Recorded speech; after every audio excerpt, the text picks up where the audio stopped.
உங்களுடைய கேள்வி எல்லாத்துக்கும் ஆன்சர் பண்றேன். முதல்ல வீடியோ, அதான் சப்ஜெக்ட்.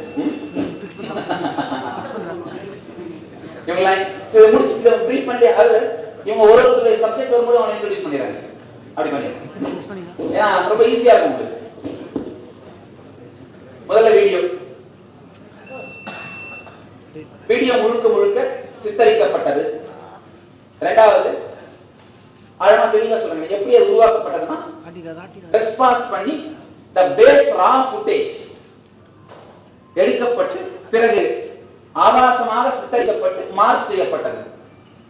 இது மாதிரிதான் அடிப்படையா உருவாக்கி இருக்காங்க. நாம உடனே அடுத்த கேள்வி கேட்கலாம், FSL ரிப்போர்ட் உண்மைன்னு சொல்லுது அப்படின்னு.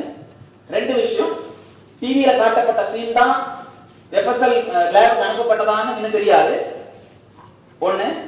ரெண்டாவது ரொம்ப முக்கியமான விஷயம், தினகரன் பத்திரிகை மதுரையிலே பத்திரிகை அலுவலகம் தாக்கி சில அப்பாவி ஊழியர்கள் எரிக்கப்பட்ட சம்பவத்திலே சன் டிவி எடுத்த வீடியோவை சிபிஐ விசாரணை செய்து சிபிஐ கொடுத்த FSL ரிப்போர்ட்டை நீதிமன்றம் தூக்கி எறிந்து விட்டது.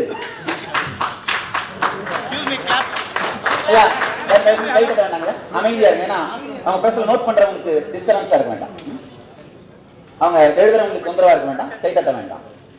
அதனால ஒரு ஏதோ ஒரு FSL ரிப்போர்ட் சொல்லுது அப்படிங்கிறதுக்காக உண்மை அப்படின்னு சொல்லிட முடியாது.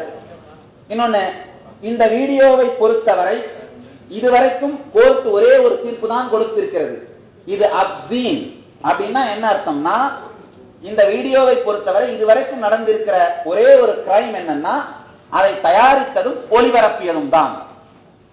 அதை தவிர அந்த வீடியோவை சார்ந்து வேறு எந்த கிரைமும் நடக்கவில்லை. ஒண்ணு, முதல்ல இது முழுக்க முழுக்க சித்தரிக்கப்பட்டு ஒளிபரப்பப்பட்ட ஒரு பொய், பரப்பப்பட்ட ஒரு பொய், சதி. இரண்டாவது, ஒருவேளை உண்மையாக இருக்குமானால் அது என்ன பிரச்சனை? ஒழுக்கம் சார்ந்த பிரச்சனை இல்லையா? ஒழுக்கம் சார்ந்த பிரச்சனை. அப்போ ஒழுக்கம் சார்ந்த பிரச்சனைனா என்ன யார் யார் கேள்வி கேட்கலாம்?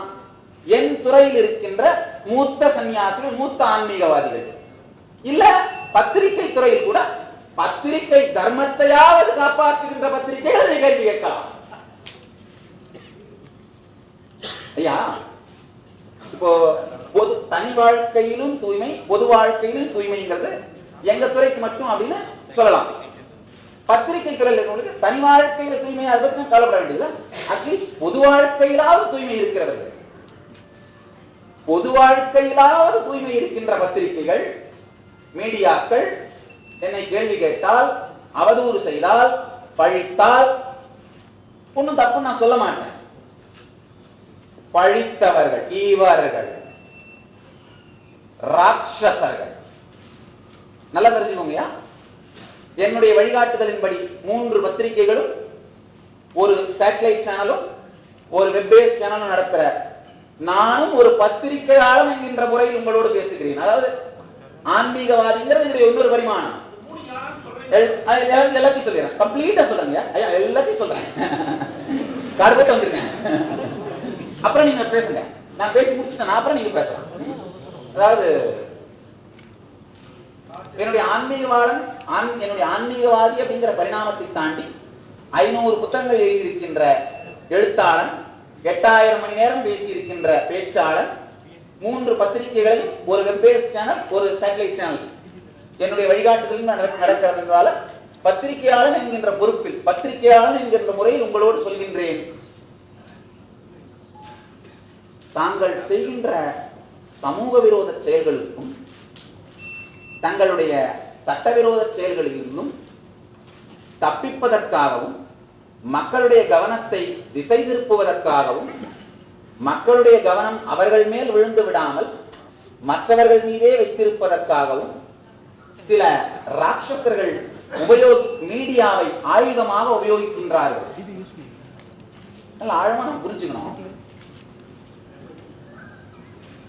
பொது வாழ்க்கையிலாவது தூய்மை இருக்கின்ற பத்திரிகைகள் என்னை கேள்வி கேட்பதை பற்றி எனக்கு கவலையே இல்லை. அதாவது நான் பொது வாழ்க்கையில் இருக்கேன், நீங்களும் பப்ளிக் லைஃப்ல இருக்கீங்க.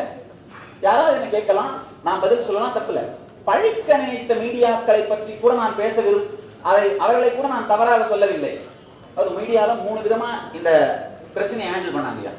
ஒரு விதம் மிகவும் சமூக பொறுப்போடு ஆழ்ந்த தெளிவோடு செயல்பட்ட பல பத்திரிகைகள், தினமலர், தினத்தந்தி, தினமணி, ஜெயா டிவி, ராஜ் டிவி மிகவும் சமூக பொறுப்போடு செயல்பட்டார்கள்.